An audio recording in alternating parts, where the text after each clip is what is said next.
go live. Well, it's not yet. We're ready to go live on Google Hangouts.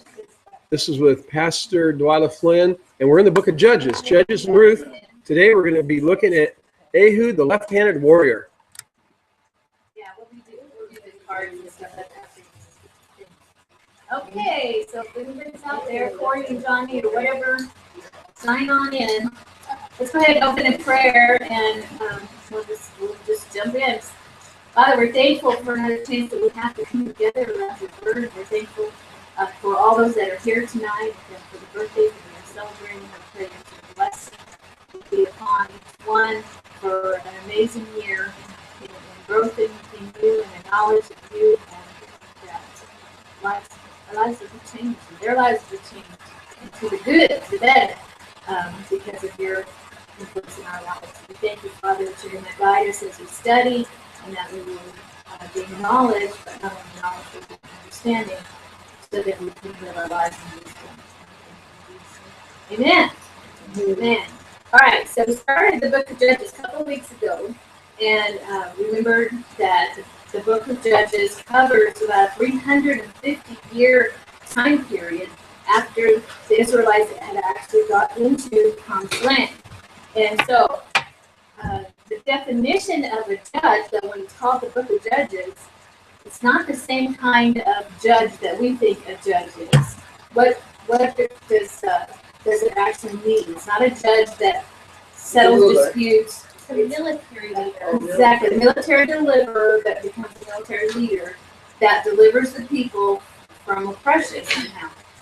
So when you look at it, it's saying that it's the book of Judges. Actually, it's a book of how God raised up military deliverers to help deliver the people from oppressive enemies. And so that's the difference in what most people think a judge is. We talked about there being major judges and minor judges, not because they were not as important, but there's just not as much information about some of them as there is about others. Okay, and we've gone through chapters 1 and chapter 2, and one of the main things that we discovered was the problem in chapters 1 and chapter 2 was Israel failed to do something. Anybody remember what they failed to do? They failed to obey, and what else? They failed to take out all the enemies. Exactly. God told them to go in and take out all the enemies that were still living in Israel's territory in the Promised Land, but only 2 of the tribes actually succeeded in getting rid of the enemies out of their inherited land, and that those 2 were Simeon and Issachar. All of the others are listed as having left some of the enemies living among them, even though they took some land in their territory, that they left some enemies there. And so that is going to be something that is going to be a downfall for them. Okay, and we also talked about how through the book of Judges, you're going to see Israel go through a cycle several times as you go through the book of Judges. And it's a cycle I call it the 4 R's. Do you remember what's the first R of the cycle that is page 10? Yeah. Okay, rebellion. They start out in rebellion, they rebel against God, and then because they rebel against God, the second part of the cycle happens retribution, which means they get what they deserve. God withdraws his hand of protection and says, all right, you're going to rebel against me, then I'll remove my protection and my blessing, and then they get what they deserve because of course the enemies come in. And then the third R is repentance. Finally, Israel gets enough of these enemies. They finally cry out to God in repentance. And then what's the 4th R? God hears their cries, and he raises up a deliverer, and he restores the nation. And this is a cycle that's repeated in Judges, and in fact, it's repeated 13 times during the book of Judges, which means it happens 13 times over the 350 years that the nation that this particular book covers about Israel's history. And so we saw in chapter 1 and 2 how they spiraled downhill because they didn't clear the land. And now I want us to start reading in Judges 3, verses 5 through 7. And this is the last verses we were reading last week before we ended. And Sally, do you want to read or do you want to speak over the Okay, go ahead. Okay, Philip, if you can start at Judges 3, 5 through 7. So the people of Israel lived among the Canaanites, the Hittites, the Amorites, the Pezim, Hivi, and Jews, taking their daughters as their wives, giving their own daughters to their sons, and serving their gods. Thus the people of Israel did what was evil from Adonai's perspective, forgot Adonai their God, and served Balaam and Ashur. Therefore the anger of Adonai blazed against Israel, and he gave them over to the hands of the Jeshurun, which Okay, we can start right there. Or 7. Okay, so what happened there that got God hot and angry? That he just read? Okay, so not only did they not clear out everybody from the land, but they began to get and let their daughters marry pagan men and vice versa, and it began to cause problems, which God told them way back in the Torah, the first 5 in the law, that they were not to do it. Deuteronomy told them many times to do not to intermarry with other people's, and because they would be sucked into serving other gods. And so he told them over and over and over again not to do that, but that's what happened. They rebelled, and first thing they do is they start making alliances by marrying their children off to each other in order to form political alliances or whatever alliances, financial alliances, and then it begins to start having a problem. Okay, so that's what we were talking about, and in verse 7 it told us that we did evil in the sight of the Lord, and then they forgot the Lord their God, and they served the Baals and Ashes.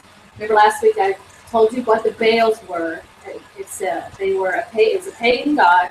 It was the supreme god among the Canaanites, and there were lots of different local Baals, where people would name a Baal after their town or their village, and they would serve that god, and they believed that particular god, Baal, would handle fertility and would make them prosperous in their agriculture. It would make their livestock healthy, and that everything would be wonderful as long as they pleased the Baal. And so they worshiped that Baal, and with all kinds of perverted ways of worship, even, which was really very perverted. And then, excuse me, are Baal and Asherah the same god? No, Asherah is considered the female counterpart of the Baal. She was considered a goddess, and so she's like the goddess of Baal in that sense, the supreme god. And Asherah was the goddess of war and murder and fertility and sex appeal. And so there was all kinds of perversion in their temples and perversion in the way that they did their worship, because they thought that pleased the goddess of Asherah. And her form was the tree trunk or sticks that were shaped like poles. And it's kind of odd, but that's where sometimes in the Old Testament you'll see the phrase Asherah trees mentioned, and that's what it is. Is somebody had formed the form of what Asherah was and had worshipped at this tree trunk or this tree or this pole, and that's where they worshipped Asherah. And so it was real pagan worship, and both the Baal worship and Asherah worship were insanely addictive, and once they got sucked into it, it was hard to stop, and the perversions actually began to increase even more to give this so-called sexual high that they had at first in the beginning, or spirit. They call it a spiritual high or a spiritual experience, but it was usually through perverted means that would happen. So this is what Israel forsook Jehovah to worship, and trading their daughters and their sons in marriage to make that happen. So in light of all that trash, it makes sense then, since they rebelled like that God would get angry, right? So let's go to verse 8 through 11 in Judges, and let's see what God did, even because he was angry with their rebellion. Verse 8 through 11. What are you reading? The anger of the Lord burned against Israel, so that he sold them into the hands of I call him Cushi. Just call him Cushi. That's all a big name, isn't it? Of Mesopotamia. whom the Israelites were subject for 8 years. So when they cried out to the Lord, he raised them up. They raised up the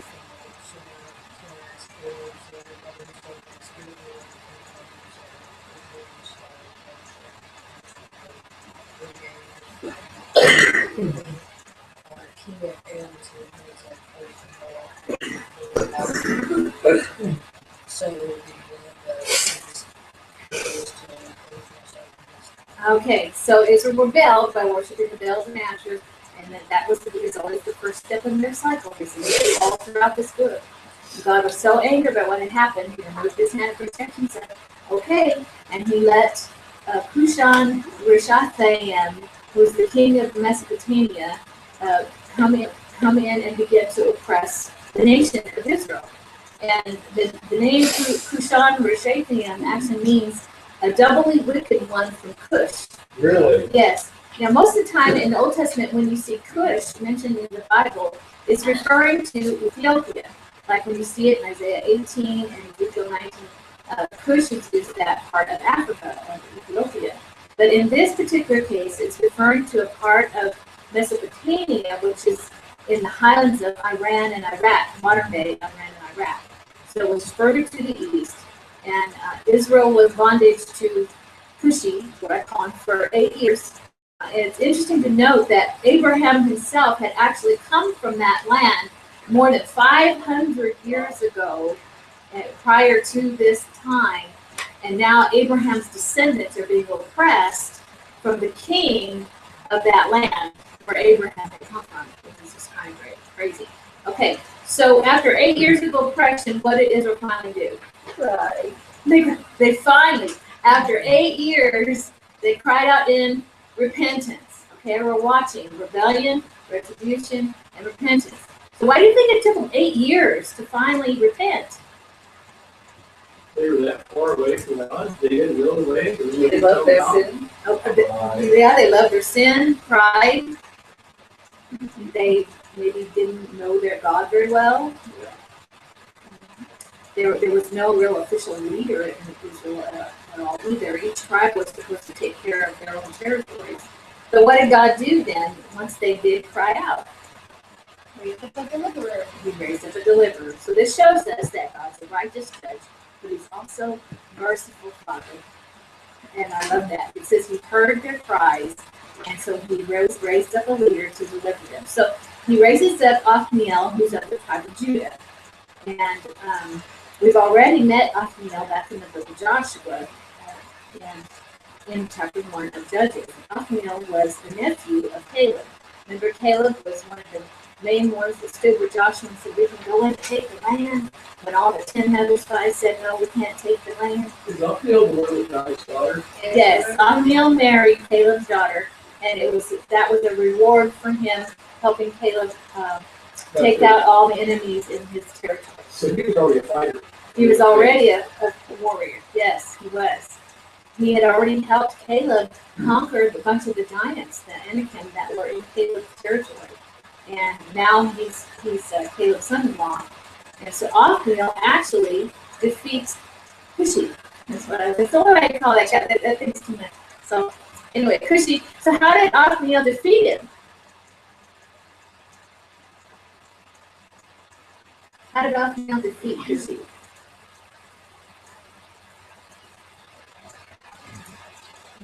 The word made war.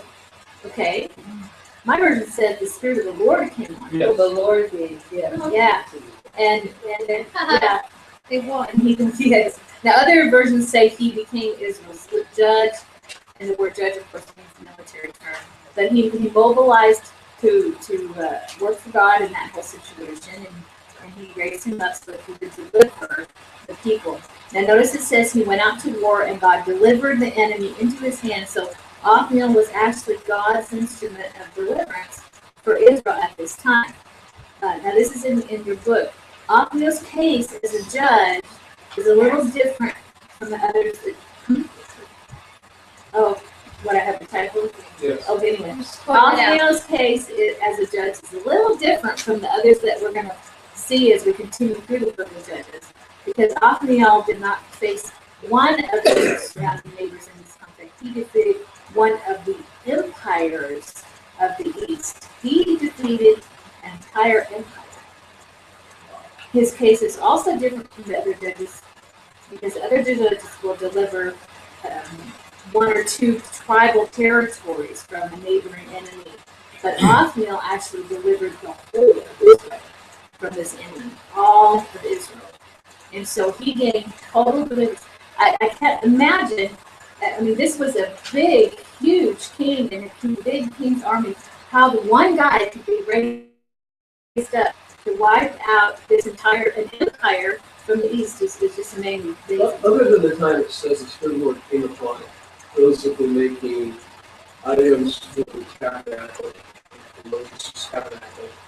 Is this the first time where it says the Spirit of the Lord came upon somebody to fight for battle? Where I think it did it talks sometimes about with the prophets Joshua. later on, but here the Spirit of the Lord came upon him. I think it mentions that about Joshua. Okay, so he's not the first one. No, but this is a huge one because he was able to mobilize enough people as a military leader to wipe out this huge empire. But it was all supernatural, though. Had not God gotten involved in it and helped him, it wouldn't have happened. But once Othniel delivered Israel, he stayed as their military leader for 40 years. And during those 40 years, my version says Israel had rest. What did the other version say? They had peace from Peace war. in the land. That's basically what it means. As it says Israel has rest, it means that they were free from foreign oppression. And it's usually for the lifetime of that particular judge that was raised up, they would have peace. Just wanted to clarify, how many years are there? Because it was 13 cycles. There's 350 years that the book of Judges covers. Yeah. And the cycle of the 4 R's will repeat 13 times in that 350 years. I've got a note that relates to 15 examples of the Spirit being upon the Lord. Good. And Moses was actually the first, Okay, Moses was in first. Numbers 11. Okay, good. All right, so this is actually where we have seen the story. Of course, remember that it's thought that Samuel was the writer of the book of Judges, and where he's given us the first complete cycle of the 4 R's. Israel, this is in your notes there too. Israel rebelled by intermarrying and serving the Baals and Asherahs. And then Israel received retribution, or got what they deserved by being God lifting his hand of protection and blessing, and the oppressors were allowed to come in and oppress the Israelites. And then Israel finally repented after 8 years. To me, it was a good thing that as soon as they were getting oppressed, they would be on their knees crying out to God. But like you said earlier, they enjoyed the sin. They were sucked into that lifestyle, and they didn't want out of it until it got oppressive. And then the fourth, we saw God raised up a judge who delivered Israel, bringing restoration to Israel for 40 years. So when it says he raised up a judge, that means a military leader was raised up by God to help deliver Israel from a terrible oppressive situation. Okay, so that's Othniel. Othniel is the first judge that we have recorded in the book of Judges, and he's considered to be one of the major judges. And then we have Ehud, the left-handed warrior. Okay, verses 12 through 14. 12 through 14. Does she have the scripture she can read, or will we skip her? Okay, Jess will let you read that. 12 through 14. Once again, the Israelites did evil in the Lord's sight. The Lord gave King Eglon of Moab control over Israel because of their evil. Eglon enlisted the Ammonites and Amalekites as allies, and then he went out and defeated Israel, taking possession of Jericho, the city of Palms. And the Israelites served Eglon of Moab for 18 years. 18, okay. So what started Israel's cycle again? It says they did what? Evil in the sight of the Lord, or basically they rebelled. They rebelled again. Here after 40 years of peace they had, and then Othniel dies, and then all of a sudden they start into their rebellion cycle again. Okay, idolatry and sin became rampant among all the tribes. Even after having the 40 years, I think that they figured it out, but they just couldn't. It's like they couldn't seem to honor God when times were good. They would only come running to God when they were in crisis or when it was just too oppressive for them. Sounds like a lot of Christians in modern day church as well. Yes, Les? I had this thought, and I think it's sort of related to the whole study is that this just shows us man cannot do anything himself. He has cycles, and so God had to eventually send Jesus. Because all these years, hundreds of years, man couldn't do that. But like this was 18 years. What was the one before? 8 It years? was 8 years before. This is more than twice. as long. Right. Well, what were the consequences this time for this rebellion? The retribution came. What was the consequence? And it lost Jericho. Okay, but who came in? Okay, Eglon of Moab came in against Israel. Now he was the king of the Moabites. And remember way back in Genesis, the Moabites came as descendants of Lot through the improper relationship of Lot and his daughters. Okay, so he was one of those. The tribe of Moab came as descendants from Lot, and they lived on the eastern side of the Jordan, south of where the tribe of Reuben settled. Okay, and if you look on your map on your page 1 of your outline, you'll see on the map that where the tribe of Reuben was, and Moab is south of that Amon River. You see that on the map that's on the first page. Okay, below where it says Amon River, down in that whole territory down there was Moabite territory. Okay, so this leader of the Moabites persuaded the Ammonites, who were the other descendants of Lot from the other improper relationship between Lot and his sister, or his daughter, and then some Amalekites who were descendants of Esau, all got together. Moabites, the Amalekites, and the Ammonites all got together with an attempt to try to defeat Israel. Okay, okay, I hadn't got that far yet. I'll be there soon. Now Israelites had already wiped out the enemies at one point years ago before they crossed the Jordan.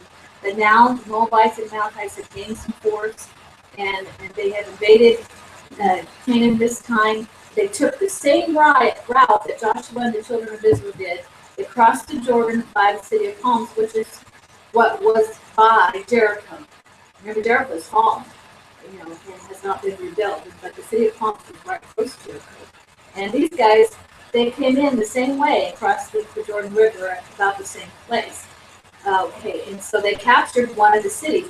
And so if we had a more detailed map, we would see that territory lies within the territory of Benjamin.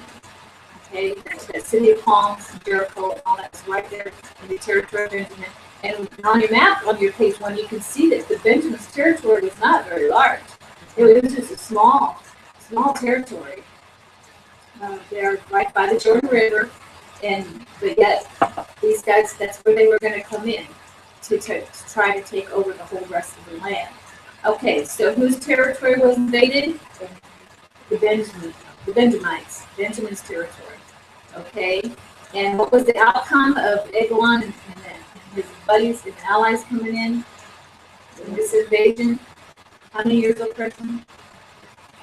18 years of bondage. So Eglon and the Amalekites and Ammonites had success oppressing all the tribes of Israel, especially those that were in that particular territory of Benjamin. Interesting thing we see with the invasion of our law.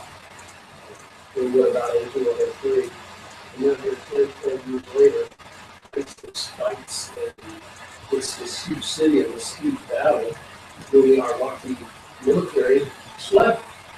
rather than defending the city. So you're seeing the turnaround, the blood of Americans that was spilled because we didn't have the stomach to stay for us and fight the good fight. They said we still have like 65,000 soldiers in South Korea.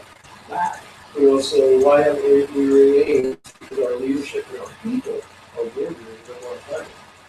And so you see that cycle even in the survival, which of course plays a big role in the Israelites. Right.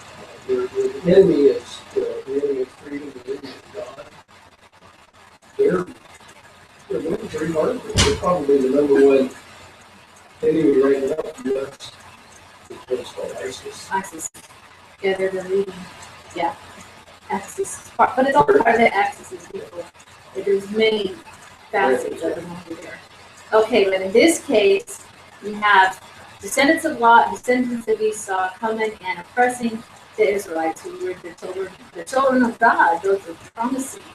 All right, so let's pick up verse 15 to 23, and let's see. We've seen them rebel, and we've seen God withdraw his hand of protection and let them get what they deserve for their rebellion.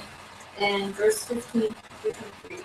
But when the people of Israel cried out to the Lord for help, the Lord again raised up a rescuer to save them. His name was Ehud, son of Gera, the left-handed man of the tribe of Benjamin. The Israelites sent Ehud to deliver their tribute money to King Eglon of Moab. So Ehud made a double-edged dagger that was about a foot long, and he strapped it to his right thigh, keeping it hidden under his clothes. He brought the tribute money to Eglon, who was very fat. After delivering the payment, Ehud started home with those who had helped carry the tribute. But when Ehud reached the stone idol near Gilgal, he turned back. He came to Eglon and said, "I have a secret message from you." So the king commanded his servants to be quiet, and he sent them all out of the room. Ehud walked over to Eglon, who was sitting alone in a cool upstairs room. And Ehud said, "I have a message from God for you." As King Eglon rose from his seat, Ehud reached with his left hand, pulled out the dagger strapped to his right thigh, and plunged it into the king's belt. The dagger went so deep that the handle disappeared beneath the king's back. So Ehud did not pull out the dagger, and the king. Intestines. Yeah. Then Ehud closed and locked the doors of the room and escaped down the. Okay, like I said, some of the things in Judges would be rated R in our movie systems today just because of the gore and the violence of it. It's crazy. But we see the third step in the cycle happening again, and what is it? They finally repented, right? The third cycle again, they repented. Once they did, what does God do? Again, he shows mercy. Just again. And as I go through, I just again appalled and amazed at the mercifulness of our God and how loving he is, even though they don't deserve it. There were several times during the book of Exodus and Numbers where God was just ready to zap them all because they were so stiff-necked and stubborn, and God was, "I'll just kill them all and start over with you, Moses." But he never did do it. God was talking out of it and received from him. But he when he let them get them what they deserved, but then when they repented, they responded. It's awesome. Now, some people would say, this is not, but I want you to think of it. Some people would say that God is cruel to act this way and that he's just playing some mean game with his people. What do you think about that? Some people do think that. That's a good answer.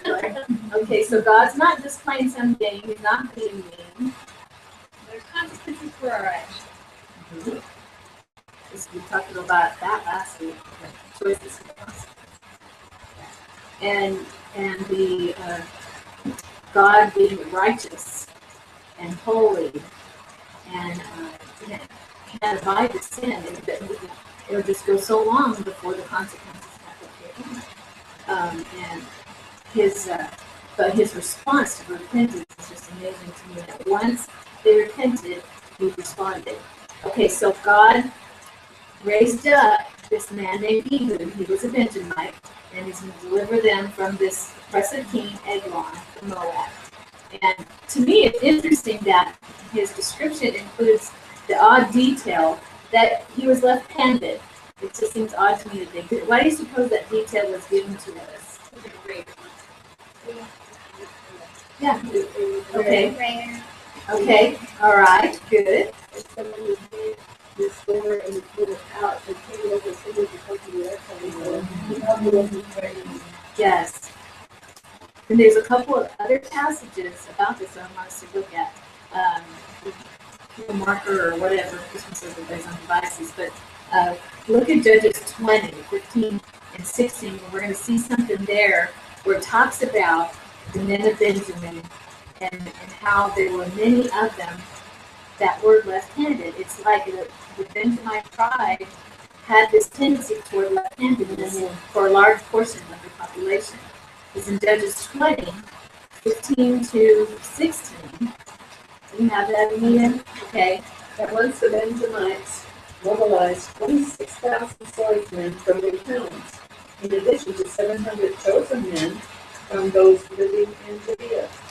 Among all these soldiers, there were 700 chosen men who were left-handed, each of whom could sling a stone at a hair and not miss. Mm-hmm. So apparently, these guys, these left-handed guys, were outstanding warriors, apparently. And with a sling, and of course, Ehud used a dagger that he fashioned himself. And like Ruth said, no one would have thought that he would be reaching with his left hand to get a weapon, because most people are right-handed. And then we also see that in 1 Chronicles 12:2, it mentions also that they were armed with bows, using both the right hand and the left hand in hurling stones and shooting arrows at the bow. They were Benjamin of Saul's brethren. That's 1 Chronicles. So it appears that they had a tendency towards being left-handed, but also had many men that were ambidextrous. That's what we call it when you're equally as good with your right hand and your left hand. And I don't know, have you ever met anybody who is ambidextrous? Your mom is? Oh, wow. Can she write both ways? Left hand. Okay. His father was that way. His father was. Yeah, and his sister was left-handed. And they forced him to write right-handed, but he did everything else left-handed. Right. Yeah, so that's considered ambidextrous. Mine with certain things. You are with certain things. Yeah. Well, remember before her injury, we thought she was going to be okay. I do things like that. I used to spike in volleyball. Yeah, they're right-handed.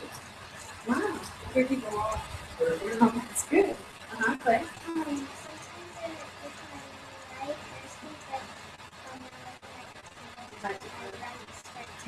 Oh, okay, so you try to switch? I do that. That's I great. have First Chronicles What was it? Okay, go ahead. It says they were armed with bows and were able to shoot arrows or to swing stones, right-handed or left-handed. They were kinsmen of Saul from the tribe of Benjamin. Right. So maybe I took an answer to this question. But I remember my dad and my sister used to always say, they're left-handed because they're the only ones that are right mind. And what does that when It's you're, not right. use the right side of your mind? People who are left-handed, they use the right side of their brain to do some things. So they're right-handed. So they're in the right mind, right side of their brain when they're When doing the it. left side is for the And then feelings. right-handed people are just the reverse. We have to do it from the left side. Both of your equal, I guess. Yes. So it's kind of funny that this is the tribe of Benjamin that's known for this, of being left-handed and ambidextrous. Because when you think back, when Benjamin was actually born, Rachel named him one name, which meant son of my sorrow. But Jacob changed his name to Benjamin, which means son of my right hand. And so I just thought it was kind of funny to me that the tribe that's named son of my right hand was known as a tribe that had multitudes of left-handed people. It's just interesting to me. It's just kind of I crazy. thought that'd be funny. I didn't think about that. All right. Now, when Ehud's coming, what's his supposed reason for even coming to the king? He's of the tribe of Pay Benjamin. taxes. Okay, bringing a tax payment. That's what they would do when they come in and oppress the area. They would put the Israelites under tribute work. They would have to pay extreme taxes to the king who was oppressing them, or face death and annihilation. So they came and they brought the tribute, and that's what he was going to do.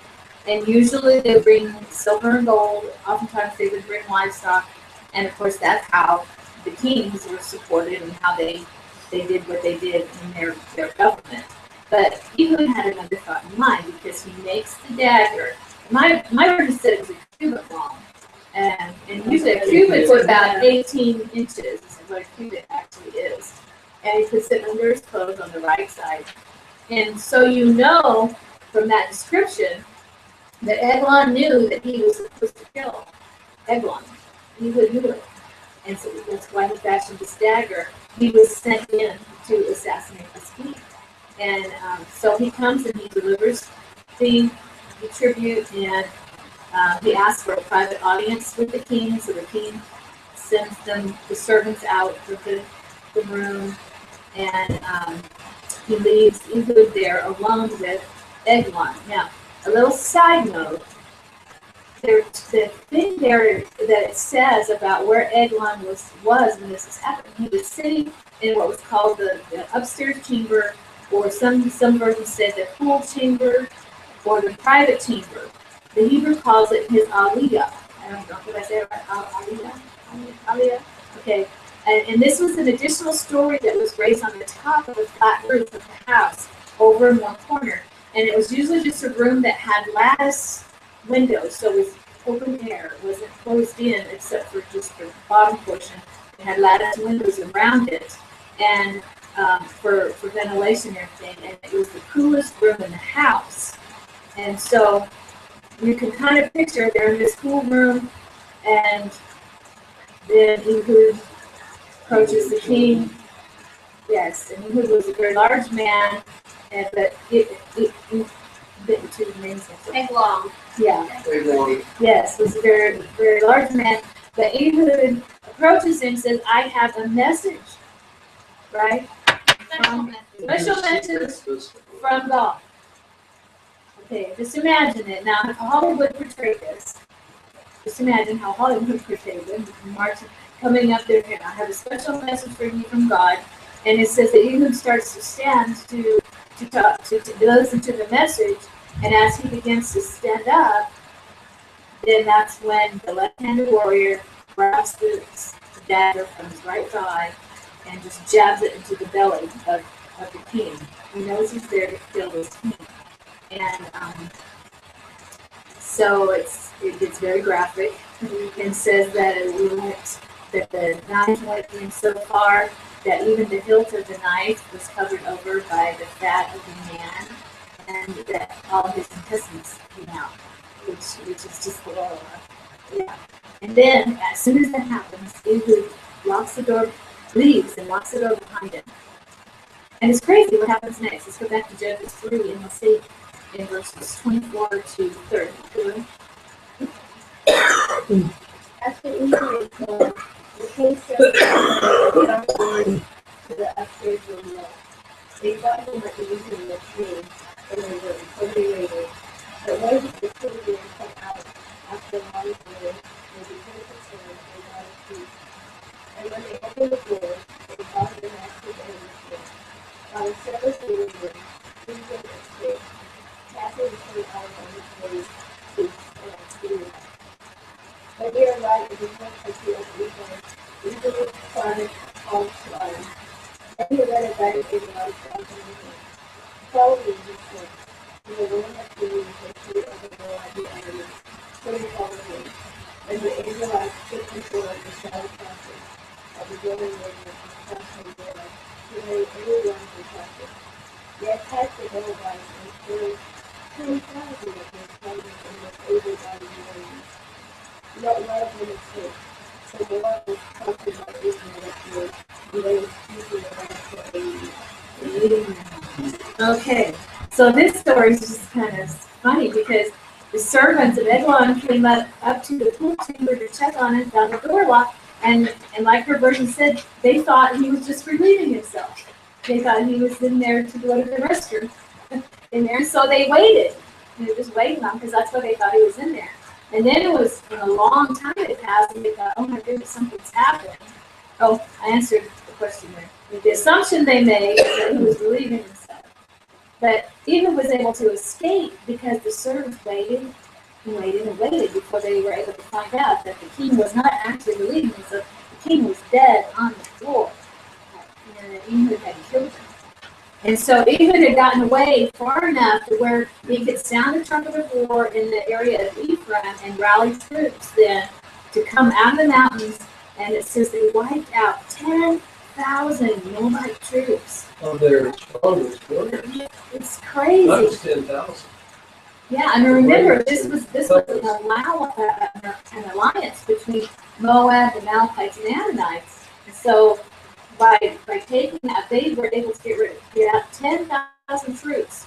Troops could be sections of men. They didn't be individual troops. It could have been squadrons, 10,000 squadrons. And it said, they didn't even know who said not one man escaped. Not one escaped of the enemy. So what was the distance between where he was and where he ended up? Well, they had made it. Well, it was the city of Palms is where Moab had set up his territory, the Eglon, King of Moab. I'm just trying to figure out And how and that far. was not far. It was how far miles to the Jordan River from the city of Palms. Right. Okay. But that means the servants waited a couple of hours Yes. before they did anything. Right, because he had time to get away, go over into the mountains of Ephraim. Ephraim is Was it just like a right next to. God If given you see on your map, Ephraim was just north of the Benjamin territory. So he was able to gather several men from Ephraim is how it's supposed to be, and he was able to get them from there to join those them. servants couldn't have been very good. But in this want to be left alone. Apparently, for several hours. Yes. Do you think? The Okay. dagger had plunged so far in that the flesh had covered up it.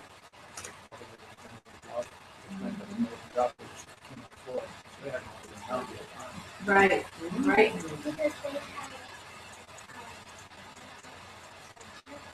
Right, they didn't know. They didn't know, and so so they had waited a long time, and they went in and found him on the floor. And like you said, there may not have been much blood with it, but you were dead. Yeah, after this, it's like Ehud got very bold. Yes. He rallied them to fight, and then they did. Right. Oh, Oh yes. Of course, empowered by God, to have the supernatural strength they needed to take out 10,000 troops.